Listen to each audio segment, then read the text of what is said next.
नमस्कार, business express में आपका स्वागत है। मैं हूं आपके साथ अंकिता और आइए अब खबरें देखते हैं विस्तार से। रिलायंस इंडस्ट्रीज के शेयर में बीते दिनों बढ़ोतरी के कारण रिलायंस 13 लाख करोड़ रुपए के वैल्यूएशन वाली कंपनी बन गई है। 47 साल में पहली बार टाटा समूह को पीछे छोड़ रिलायंस देश का सबसे बड़ा समूह बन गया है। टाटा समूह का कुल मार्केट कैप 11 लाख करोड़ रुपए है, जबकि रिलायंस का 13 लाख करोड़ रुपए है। रिलायंस की आर्थिक शक्ति में यह बदलाव 1 अप्रैल 2019 से लेकर 22 जुलाई 2020 के बीच आया है। अप्रैल 2019 में रिलायंस समूह का मार्केट कैप 8 लाख करोड़ रुपए था, जो बढ़कर 13 लाख करोड़ रुपए हो गया है।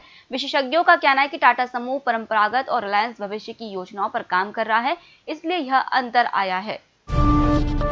Amazon.com मुकेश अंबानी की रिलायंस रिटेल में 9.9% हिस्सेदारी खरीद सकती है। रिलायंस रिटेल रिलायंस इंडस्ट्रीज की रिटेल कंपनी है। मुकेश अंबानी ने हाल ही में एजीएम में इस तरह की जानकारी दी थी कि वे रिटेल में हिस्सेदारी बेचेंगे। यह ठीक उसी तर्ज पर है जैसे जियो प्लेटफॉर्म में फेसबुक ने सबसे पहले 9.9% की हिस्सेदारी खरीदकर शुरुआत की थी। कोरोना वैक्सीन जल्दी आने की उम्मीद में सेंसेक्स 4.5 माह बाद 48,000 के स्तर को पार कर गया। गुरुवार को यह 268 अंक बढ़कर 38,140 पर बंद हुआ। वहीं निफ्टी 83 अंक बढ़कर 11,215 पर बंद हुआ। मार्च में निचले स्तर पर जाने और फिर पिछले 4 महीनों में अच्छी रिकवरी करने वाले शेयर बाजार में अब तक लगभग 100 कंपनियों के प्रमोटर्स ने अप्रैल जून की तिमाही के दौरान शेयर खरीदे हैं। यानी इन प्रमोटर्स ने कंपनियों में अपनी हिस्सेदारी बढ़ा दी। हालांकि इसी बीच 50 प्रमोटर्स ने हिस्सेदारी में कमी की है। भारतीय रिजर्व बैंक के पूर्व गवर्नर रघुराम राजन ने कहा है कि आर्थिक सुस्ती और नकदी में भारी बढ़ोतरी के बीच रिजर्व बैंक सरकार के कर्ज खरीद रहा है और अपने बैलेंस शीट का आकार बढ़ाता जा रहा है, लेकिन फाइनेंशियल सिस्टम पर इसका असर पड़ता है और अंतिम समाधान के तौर पर हमेशा इस उपाय को नहीं अपनाया जा सकता है। केंद्र सरकार ने नई जीएसटी ई चालान योजना को अधिसूचित करने का फैसला किया है। इसके अंतर्गत 500 करोड़ रुपए और उससे ज्यादा के कारोबार वाली कंपनियां सेंट्रलाइज्ड गवर्नमेंट पोर्टल पर सभी चालान ऑनलाइन जनरेट कर पाएगी। इसे 1 अक्टूबर से अनिवार्य किया जा रहा है। जीएसटी परिषद के सुझाव पर छोटे कारोबारियों को इससे मुक्त रखा गया है। केंद्र सरकार दवाओं के कच्चे माल अर्थात एक्टिव फार्मास्यूटिकल इंटीग्रेटेड और मेडिकल डिवाइस एपीआई के लिए भी उत्पादन आधारित प्रोत्साहन योजना पीएलआई लाई है।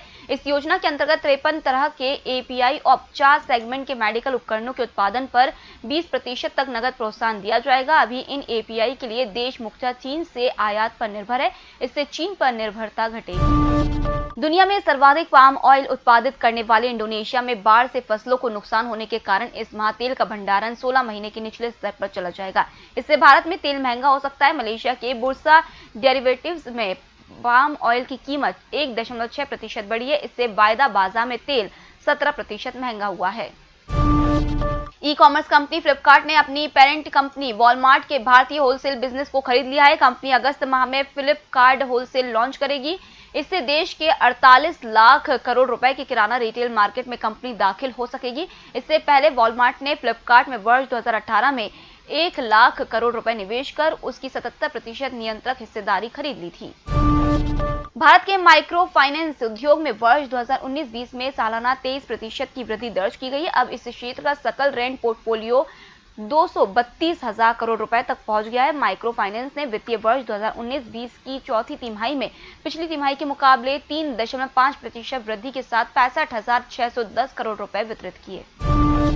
कच्चे तेल की कीमतों में गिरावट और कोरोना वायरस की दोहरी मार झेल रहे सऊदी अरब ने अपने खजाने की स्थिति ठीक करने के लिए अब आयकर लागू करने का फैसला किया है। दुनिया का सबसे बड़ा तेल निर्यातक सऊदी अरब शिक्षा, स्वास्थ्य और जल क्षेत्रों में संपत्ति का निजीकरण करके अगले 4 से 5 सालों में 99,719 करोड़ रुपए जुटाने की योजना बना रहा है। सऊदी अरब की अर्थव्यवस्था इस वर्ष 6.8% से कूद सकती है। बाजार की सबसे बड़ी निवेशक कंपनी एलआईसी ने टाटा स्टील में जून तिमाही में हिस्सेदारी बढ़ाकर 11% कर ली है। इस दौरान एलआईसी ने 2% से ज्यादा हिस्सेदारी बढ़ाई है। अन्य कंपनियों की हिस्सेदारी मिला दे तो टाटा स्टील में बीमा कंपनियों की हिस्सेदारी 17% से ऊपर हो गई है। बाजार के विश्लेषकों का मानना है कि स्टील सेक्टर इस समय तेजी में है। यही कारण है कि कंपनियां स्टील में हिस्सेदारी बढ़ा रही है। फिलहाल इस बुलेटिन में इतना ही। आप बने रहिए ईएमएस टीवी के साथ। नमस्कार।